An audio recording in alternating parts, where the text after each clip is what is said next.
Hey there, MBA hopefuls. Welcome to MBA Waves. We are on the air. My name is Eric Lucrezia, and as usual, I'm with my co-host, Bara Sapir. Hey, Bara. Hey, Eric.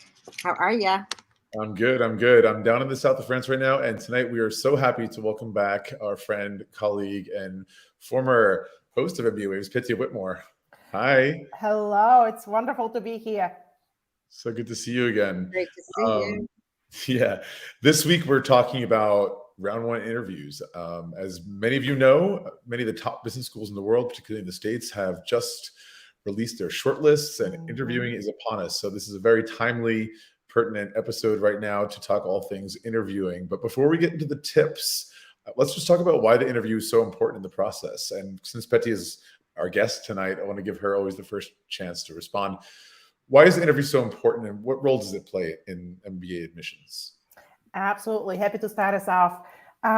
Well, first of all, receiving an interview invite is a really wonderful thing. So if anyone in our audience today is sitting on an interview invite or has already scheduled their interview, congratulations. That's a really positive sign. Absolutely. Because what it means is that the admissions committee reviewed your application and they found a lot of things that they like about you. They found your academic background, your work experience, your career goals, your overall candidacy compelling. And now it's time for them to dig a little bit deeper and figure out, do you really have the interpersonal skills, the teamwork skills, the presence that is required, especially in a top MBA program.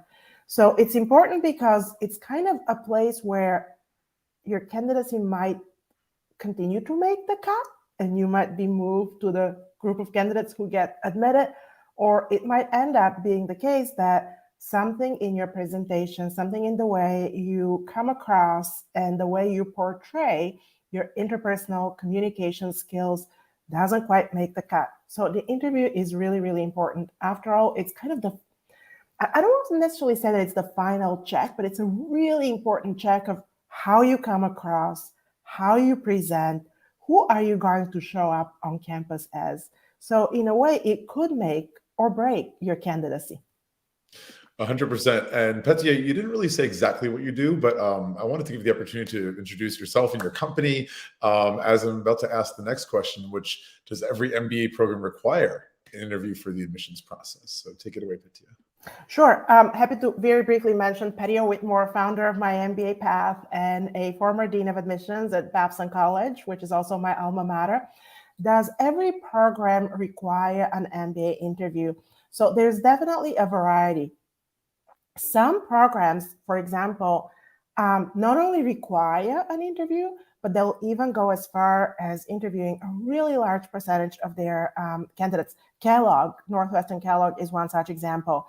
Not only do they require an interview in order to get admitted, but they interview something like maybe 85% of their candidates. So they deploy a very large group of alumni and they kind of check everyone out in a way. And that goes along with their culture and their philosophy that the teamwork, interpersonal skills, leadership skills that one portrays are a really, really, really hugely important part of their evaluation. Most top programs will most likely require an interview in order to get admitted. Frankly, off of the top of my head, especially for the full-time programs, I actually can't think of a top program that admits without an interview. There might be a few exceptions here or there, but for the most part, in order to get that coveted offer of admission, especially to a full-time program, it might be a little bit different for online or part-time programs, but for full-time programs, definitely you're going to have to get through the hurdle of the MBA interview. Yeah, same. I don't know any schools, at least in the top schools that we usually deal with our clients that don't have the interview. And in your experience, Petia and Bara, feel free to chime in anytime. You're more the GMAT prep side, but how soon after submitting your application do you usually hear back if you're going to be shortlisted for an interview? So again, it varies widely. What I've seen, and they're kind of like different scenarios. So I'll give a couple of examples. Some schools actually give you a guarantee for an interview if you submit by a certain deadline. Dartmouth Tech is one such example. So all candidates who submitted by and completed their application by September 1st were granted an interview, which is important and wonderful, and something that hopefully candidates in our audience were striving for a whole different reason, because you get to have some face time. But in these cases, again, it's a smaller group of candidates too who choose to go those routes. They get interview invites fairly quickly, within days of submitting. For other schools, there will be a set date, right? So for example, Harvard had announced previously, and they just released for round one, they released all the interview invites on the same date. It was last week, October 6th. And they also happened at the same time. They tell some people if they're going to be released from the process, or might be put on what they call further consideration. And then there will be other schools that are going to continue to drip the interview invites, like a little bit here, a little bit there, all the way until very close to the notification deadline, which is for many round one schools in December. And that can be particularly nerve-wracking for candidates.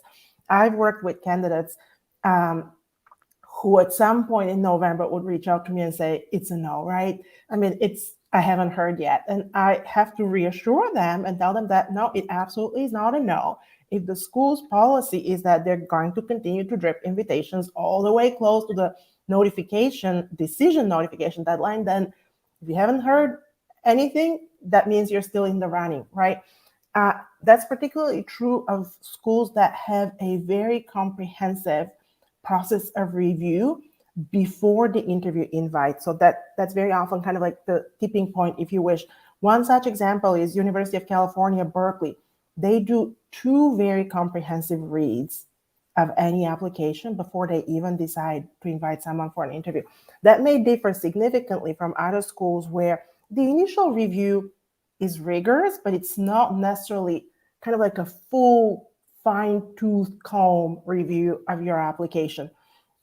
So the bottom line for candidates is it's not over until it's over, right? I mean, if you haven't heard, that simply means your application hasn't been reviewed. There isn't really kind of any order of preference per se. So there's no indication, there's nothing to read between the lines here. If you haven't received an invite, you simply haven't received an invite, and that's that. It doesn't. And you mentioned reassuring your clients sometimes. I mean, that's absolutely the case as a coach. I mean, we're admissions consultants, but the coaching side of it is very much about building confidence. And there are those moments of real doubt when you've really put your all into something and haven't heard any response that can be kind of crushing. And so that's definitely something that we get to do that I love.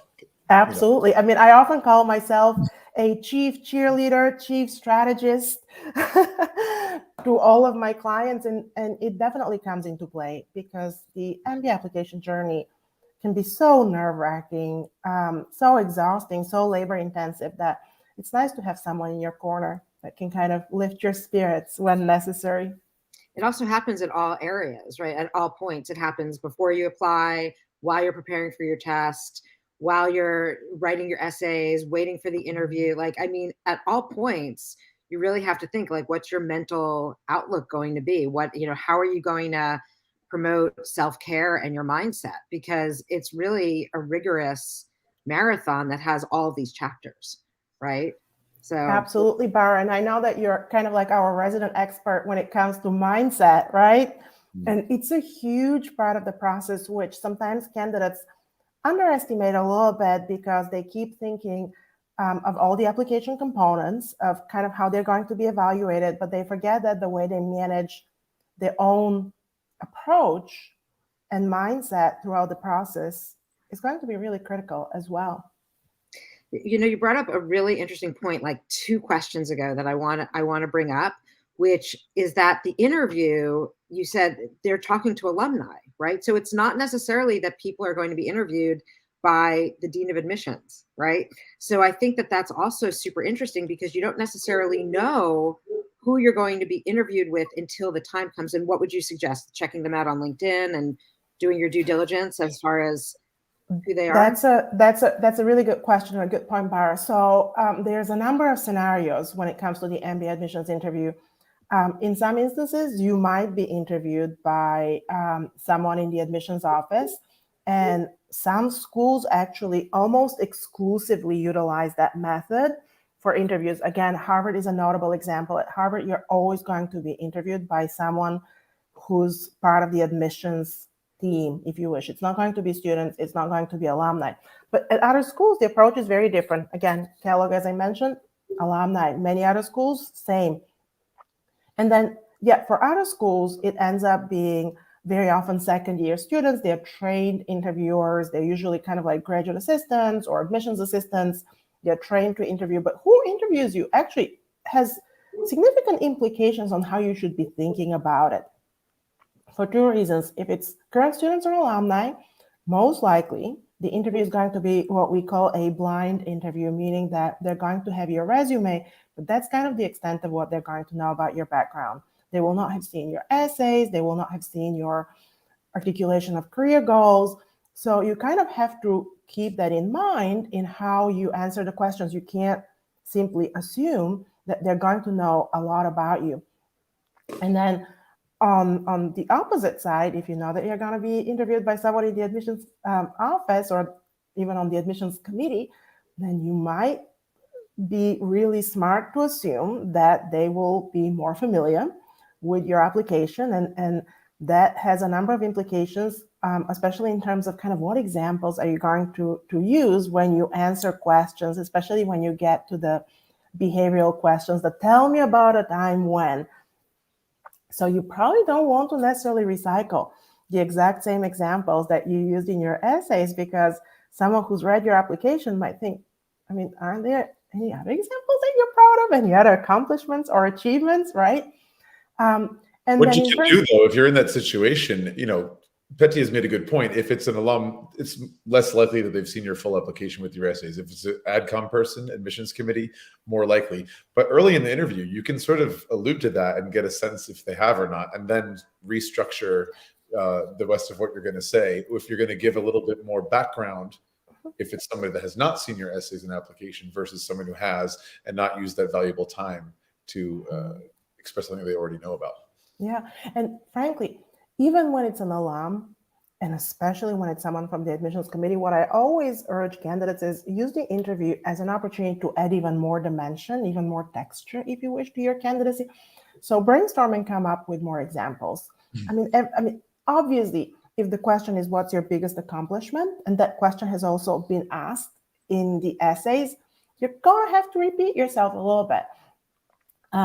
But for other instances, for other questions, you can absolutely dig for more examples and add to your candidacy, especially in the instances when you're being interviewed by someone in admissions who's already seen your essays, who's already seen certain sides of you, and now you're presenting even more evidence, if you wish, of your leadership, teamwork, innovative mindset, whatever it might be that you're trying to present. So my suggestion when I work with candidates, or even when I just speak with them and give them advice, is come up with a good list of kind of like 8 to 10, maybe a dozen instances, examples, and have them be versatile enough so that you can sometimes answer the same question, or rather you can answer different questions using the same example, but tweaking it a little bit, because sometimes the same example can be told as an example of teamwork. It can be told as an example of leadership,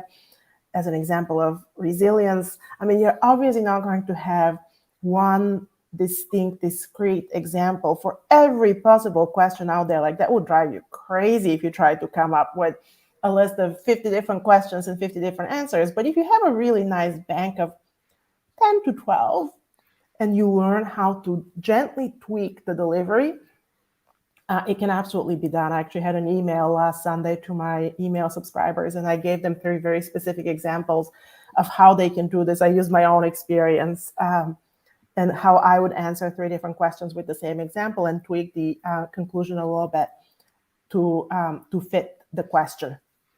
That falls into this whole idea of, you're talking about one kind of preparation. Are there other kinds of preparation that you would recommend, and how long does it take? Because I mean, it's pretty amazing. The way that you were describing it reminded me of a mind map. right? Like it reminds me of like having a That could particular exactly be used. idea Yeah. and then drawing lines off of like this could be teamwork, this could be cooperation, Mm-hmm. this could be Mm-hmm. thought, this could be thinking out of the box, like thinking about different parts of your life, like using your own life and experience as part of it. But are there other aspects? I would imagine maybe even the way someone sits or the way someone speaks, or Mm-hmm. like I remember when I was in a sorority, they would say, okay, if they offer you salad, be sure you eat it with a certain fork. Like, be sure you do it a certain way. So I don't know if it's quite like that, but I'm sure there's some tricks of the trade. So what I usually tell candidates is at a very minimum, and to me that's kind of like a bare minimum, quite frankly, you should practice on your own and record yourself at a bare minimum because you want to see how you come across. I was working with someone recently, and it wasn't necessarily the MBA admissions interview, but it was those pre-recorded preliminary interviews that have become very popular in MBA admissions. Or the video The essays one, that you see a lot. I'm sorry? You talking about those video essays a lot of schools have been using? Yeah, they're kind of like video essays, video interview, if you wish, because you kind of have to ad hoc answer a few questions on the spot. Right. And a candidate that I was working with who was otherwise a tremendously strong candidate, she recorded herself at first and sort of her body language needed some work. I mean, she kept kind of like looking to the side, not making enough eye contact, and it came across just suboptimal, right? Not as strong as it could be. So candidates would be really well served to, at a minimum, record themselves and kind of see, am I making enough eye contact? Do I have kind of like the presence? Do I smile? Do I come across as if I'm too stern because I'm nervous, because I'm really trying too hard? So that's the bare minimum. Ideally, you want to practice with someone else, right? Because that's a closer simulation to what will actually happen during your MBA admissions interview. And then best case scenario, if people can afford that, you can also work with a professional. In terms of how much preparation you need, most candidates that I work with do at least 2 or 3 full-length mock interviews. So that's kind of like, depending on what school we're preparing for, if the interview is going to be 30 minutes, we'll do like a full-length 30-minute mock where I'm asking questions, I'm taking notes to make sure that I can share enough feedback then with the candidate. And then at the end, I give them an opportunity to ask questions to the interviewer again, so I can kind of assess what questions are they asking of their interviewer. That's part of what you need to work on. And then I give them really detailed feedback, both in terms of did they answer the question well, were the takeaways clear, were the talking points, what they were trying to communicate, did it come across clearly, were they concise, right? One of the worst things you can possibly do in your MBA admissions interview is to ramble, right? To go on and on. And it's curable, but you have to practice ahead of time. So my rule of thumb is practice until you're confident, not until you're rehearsed, right? So trying to memorize, trying to kind of say things in a very specific way usually is very difficult because then it takes so much of your mental bandwidth trying to remember exactly how you wanted to say things. It doesn't work. It doesn't right? work. It doesn't work. But knowing what your main points are, loosely even, helps, it gives you structure, right? And then when you practice enough, what happens is you see that you're actually able to deliver your main points, even if you don't quite do it in the specific way that you intended at the beginning. But again, as long as you make them, that's all that matters. And that gives you confidence, right? And then you end up being more relaxed. Absolutely. I mean, the antidote to rambling is usually preparation. Mm-hmm. You have to think about what the schools really want to get to. I've heard perhaps you, Petia, or some other colleagues and friends that do what we do, that, you actually do know what they want to know, what the questions they're going to ask. But it's just in what form.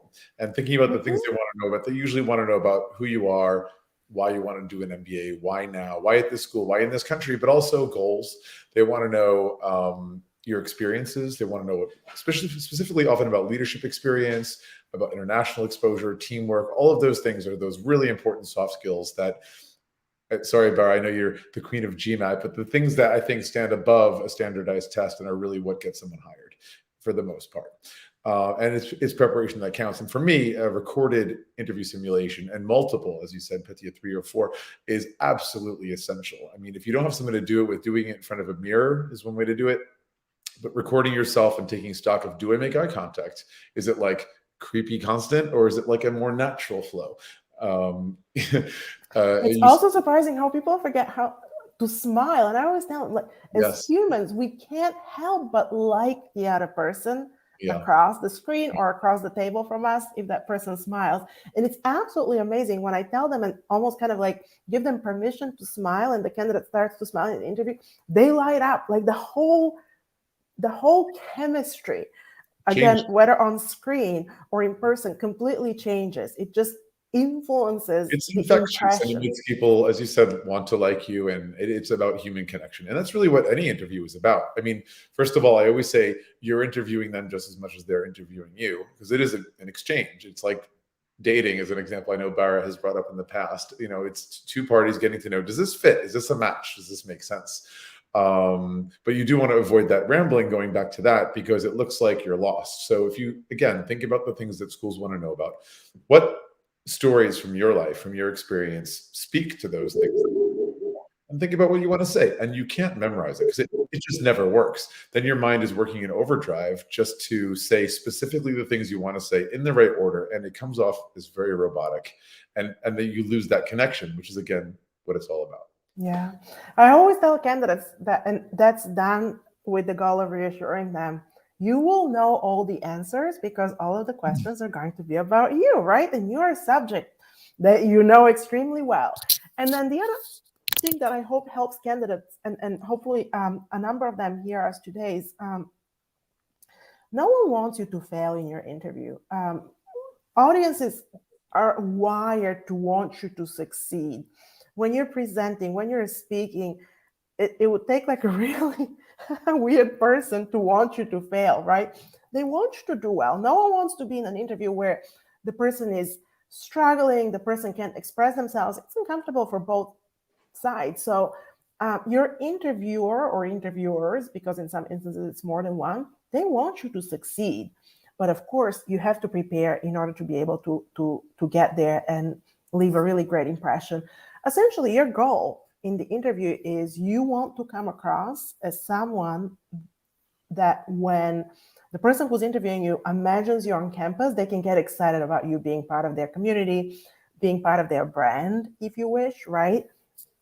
Someone that they know is going to leave a great footprint, will be a good team player, a good peer, a good carrier of the torch, if you wish, because schools are very protective and affection. They love their brand. They want people who are going to carry that brand and represent that brand the same way they do. Definitely. Oops. Okay. Thought I was muted. Yeah, definitely. And I wanted to ask, a little pivot question. Like, what do you do when you get that curveball question?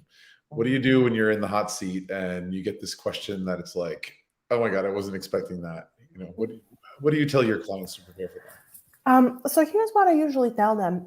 Any curveball, and usually it's interesting what students, different people perceive different things as curveball, but sometimes like something that is a curveball will be related to, say, current events, or perhaps an opinion on a business topic. So something that is slightly outside of the topic of the candidate, right?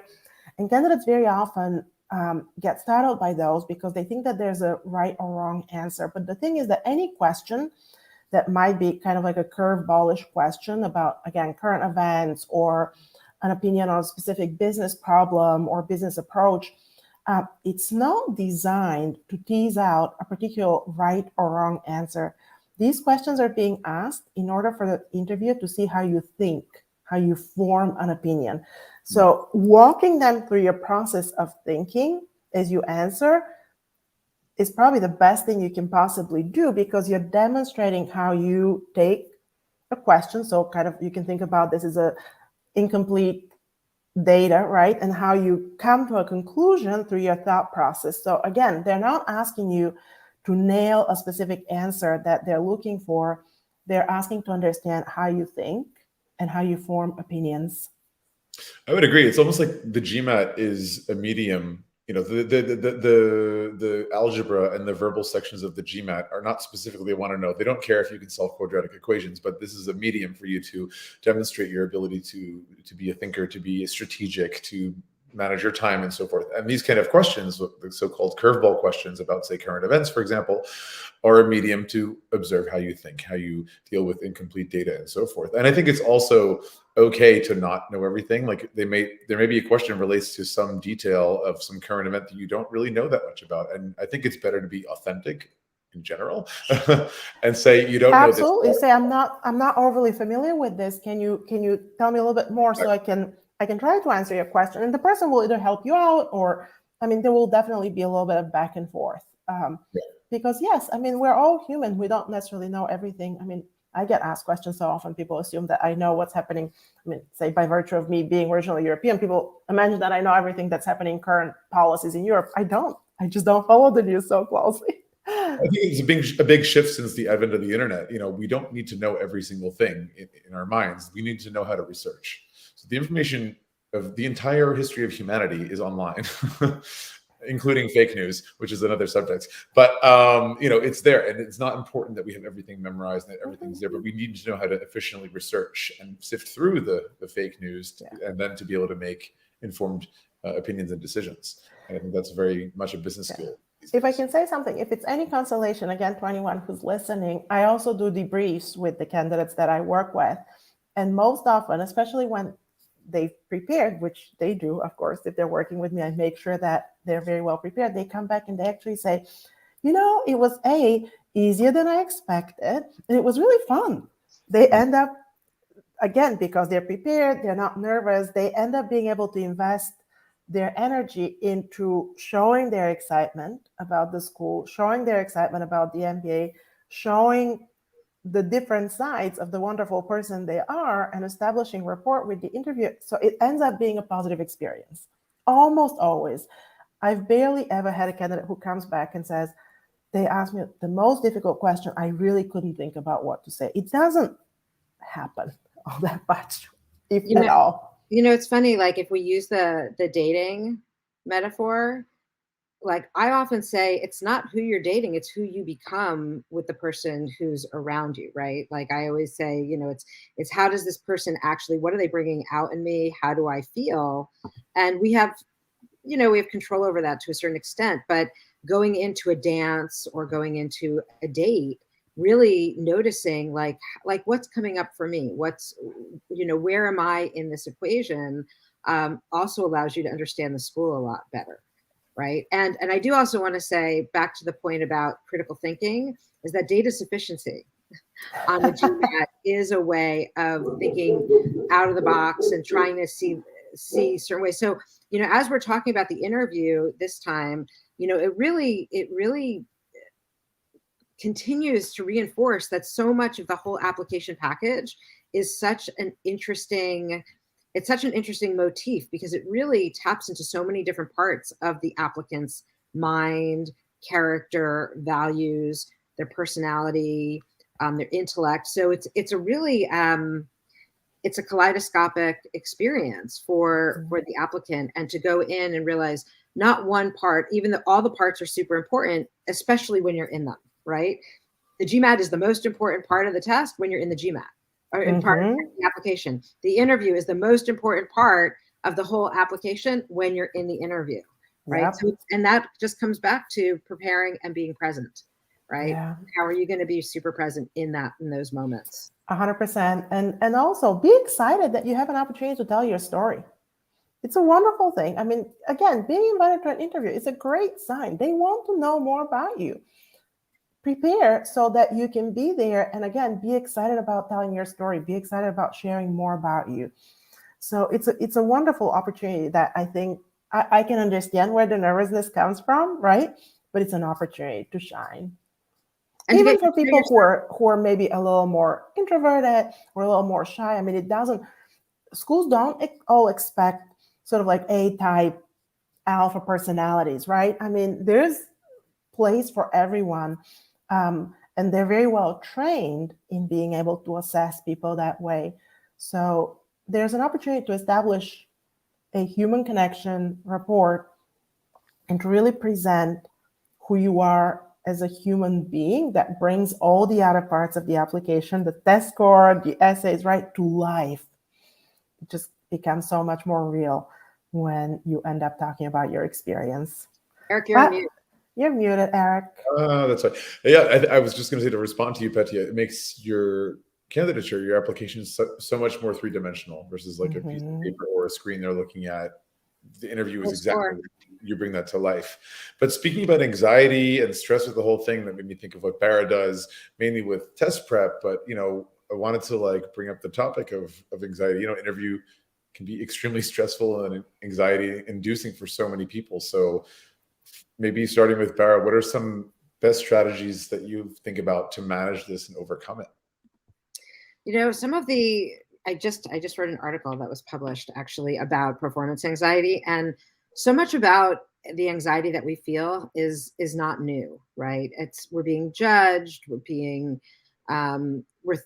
we're going into a situation where someone is holding all the cards, right? This is a really important high stakes test or interview or conversation. So it's really first identifying that this has probably happened to you in the past, and what are the symptoms, right? What are the symptoms that you're feeling? Like, some people have anxiety where their thoughts are racing. Some people have anxiety where their stomach is hurting or they can't sleep. So the way that I work with folks is to really identify, well, what are the symptoms? What's actually coming up for you? And then giving solutions for those specific symptoms, because they're going to be different. You know, I draw from a battery of wellness practices and holistic and mindful practices. You're not, if your interview is the next day, you're not going to start a mindful practice, right? You could, right? But you can't expect that the mindful practice is going to really hugely affect you the next day. You're going to want to bring in the big guns with like hypnosis, or making sure that you're or neurolinguistic programming, or listening to music to get you into the right headspace. So it really depends on the particular person, whether it's an interview or test anxiety or any other kind of anxiety. It's really identifying, well, what are the symptoms? Because it's not therapy that you want to necessarily go into. You don't want to spend, 10 years figuring out why you're anxious for interviews. You really want to deal with the symptom, and then have, over time, if you're interested in why, then you can actually put the time and energy in. But really, the anxiety is coming up because it's important. It's coming up because it's a memo for you to pay attention to what's actually happening. So if you can convince your unconscious mind that you got the memo and that you don't really need an ongoing Mayday system, right? An SOS letting you know that you got that this memo is happening, then that's going to be the best way to move through it. And so, we draw from so many bilateral stimulation, positive mindset, and it can start right in the beginning, but like, I do talk to people that have interview anxiety, and it's really, there's classic things that people say, but it is the human connection that Petia was talking about. Really, we're all human beings, and they're in a particular role at that moment, but they also have a lot of different roles, and you don't have to only think of them as the role that they're showing up as, and building that rapport. And that role is definitely not to fail you. I mean, that's the thing. They're not looking for reasons for you to fail. They're looking for reasons for you to succeed. And Bara, would you say that specifically when it comes to anxiety in the interview, obviously I'm not necessarily an expert on anxiety, but working with someone and doing a couple of mocks, I've seen in my experience usually help tremendously, because people first, like, the unknown is taken away. They see what's actually going to happen. And then when they receive, first of all, they see that most of the time they do better than they expected, even on the very first mock. Yeah, because we are our own worst critics, right? Yeah, it's called exposure therapy. Like, that's what it is. If someone has a phobia, for example, of water or flying, the more someone's exposed to it, the more they realize that they don't really need to be scared of it. Yeah. So doing the mocks actually accomplishes two things. It gives the exposure to it, and it also gives them the practice, and it also gives them the practice of thinking through in the moment. So it does more than three things, I'm sure. But yeah, that's a classic psychological way of dealing with phobia or anxieties. So I guess that's our kind of number one, number two, and number three advice today. Practice, practice, practice. Yeah, those simulations are super important. And if you, the other thing about doing them is actually when you record it, it gives you a sense of how you might do if it were an online thing. I know with COVID, almost everyone was doing online interviews, but still at distance. Many schools still do them online, and I think those skills are even more important to think about how you're perceived on camera from the other side, whether you are looking at the camera itself or you're looking at yourself or the person's face that you're talking to. It's only natural to look at the person's face with whom you're speaking, but actually there's a little bit of a distance between where the camera is on your computer and where that person's face is. So it might look a little bit awkward. And so in terms of making connection, I think it's like, just for example, I'm looking straight at my camera right now versus I'm looking at Bara's face right now. And there's a little bit of a difference. And one really simple trick that I do, I just take a little Post-it with an arrow on it. And I stick it right next to the camera. So it reminds me, I should do it more often. I'm not doing it now, but it reminds me to look at the camera versus to look at the people. Or maybe you're like, oh, is my hair good or whatever. It's all part of nervousness. And something that Petia said before, which struck me, I think it was Petia who said it, about the excitement that could provoke the nervousness. And I think that excitement and anxiety are very much the same thing. It's a high energy situation, but when you're feeling excited, you have a positive spin on it. And when you're feeling anxious, it's a negative spin on it. And when you are conscious of that it is actually the same energy, it's just about how you frame it. If you can say, okay, actually, this is going to be a good experience and I don't have to feel negative about it.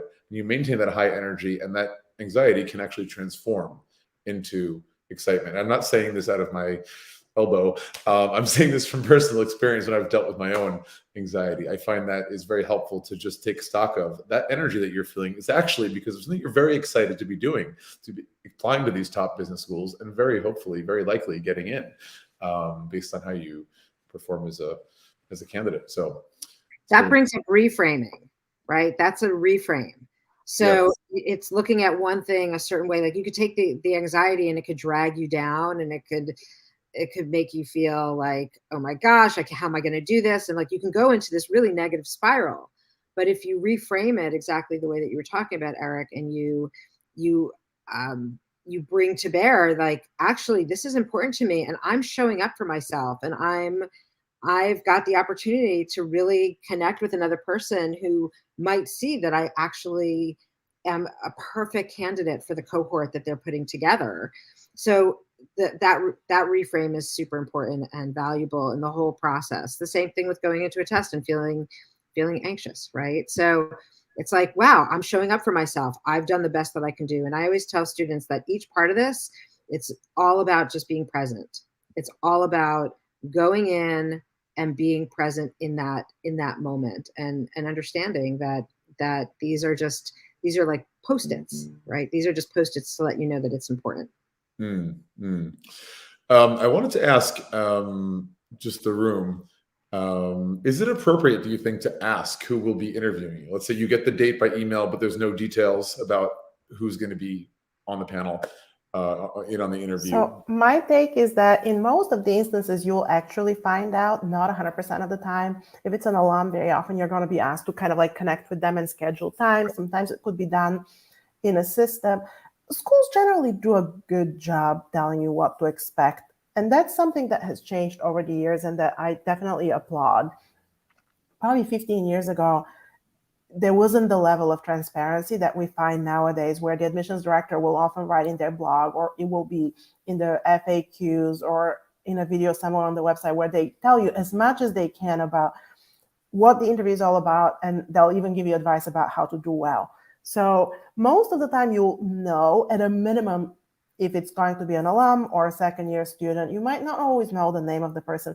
In my opinion, in this particular instance, the question that you're asking, Eric, you should take your cues from the school. If they're not telling you specifically who the person is, I don't believe that you need to ask. I mean, either they've made a choice not to, and B, they're busy. I mean, they're interviewing hundreds of people, so you have to go with the flow. Like, do your own research to the extent that you can. There are also interview reports on places like ClearAdmit or GMAT Club, but I wouldn't advise that someone reaches out and say, hey, can I know who's interviewing me? That can be perceived as crossing the line a little bit. And if you do know, if the school does tell you, and particularly in the example of alumni doing the interview, very often they leave it up to you to make your own appointment and not schedule. Makes sense. But in this case, to something that Bara asked very early, absolutely okay to look the person up, even advisable. That's what I was going to Look say. them up. Yep, look them up on LinkedIn, kind of That's see what their huge. background is, because that's going to help you create, like, find some points of affiliation. Yes. Just know what to expect. That's going to reduce your anxiety as well, right? I mean, a little less unknown. So if it's known who it is, humanizes that alum, right? 100%, and they They're a couple of years expect it. older, I mean, but people are like, "Oh, is it going to be okay? They're going to see that I looked them up." Of course, it's okay. I'm glad you Doing said that. your That's where I was research. going to go next. That's how LinkedIn works. I mean, if you pay for the premium account, you can see anyone who's looked you up for the last, I don't know, weeks or months. But even if you have the free account, you can see who's very recently looked you up. Yeah. And they may, someone like me, and probably you guys, you check it all the time. And so, yeah, you always can see that. And that's not a big deal. I think it's Completely common. It's expected. Well, but that's acceptable. And it shows that you care. It shows that you're doing your homework. And as you said, you may have common ground with these alumni. Like you might, who knows, maybe you worked at the same company years ago, or maybe you went to the same undergrad, or maybe you're both from Bulgaria. Yeah. What are the chances? But it's possible. Or the groups are great too. I think groups are super important and a great backdoor way to connect with people you might otherwise not. And like maybe you're both in the wine lovers group, or MBA in France group, or whatever. So yeah, a lot of opportunity, and don't be afraid to use LinkedIn. I really believe in that. We're getting about to 45 minutes into the episode, and I don't want to take too much of anyone's time. Any final questions, Bara, you wanted to ask? Final tips, Petia, you wanted to share? I'd say literally, if someone is in the audience and they're thinking of their interview, whether they've gotten their invite or not, the very first thing they should do is literally just today, don't delay until tomorrow, practice the 3 main questions that you're always going to be asked in some shape or form. Tell me about yourself, or walk me through your resume. Why MBA? Why our school? So that's where you start. Go and do it right now. That's my final advice and my parting words. Excellent. I love that. Bara, anything else to add? It's been just such a colorful discussion, a colorful conversation. Thank you so much, Petia, for bringing your wisdom. It's wonderful to be back with you, friends. It's great to see you guys again. Nice. Back together. So listen, thank you everyone who watched and listened in today. It was, I think, a really interesting discussion. As always, we always learn something new, and good to chat with old friends. Don't forget, next week, as always, Tuesday evening, 7 p.m. Paris time, 1 p.m. New York time, 10 a.m. San Francisco time, we got another fantastic episode of MBA Waves lined up, talking about the skills that you can expect to gain from an MBA. So until then, see you on MBA Waves. Bye. Bye. Bye.